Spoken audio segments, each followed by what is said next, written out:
prend yon.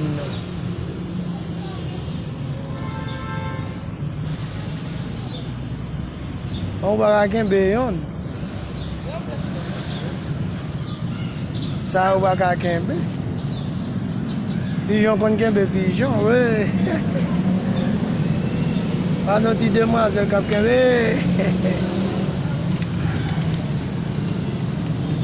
On va prendre quitter.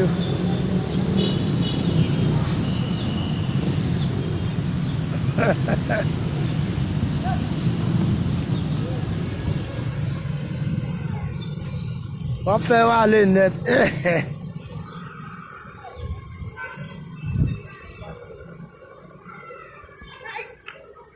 Regardez.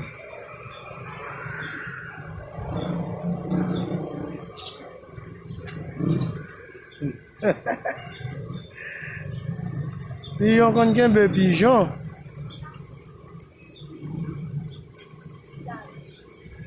Qui te offert tout à l'heure?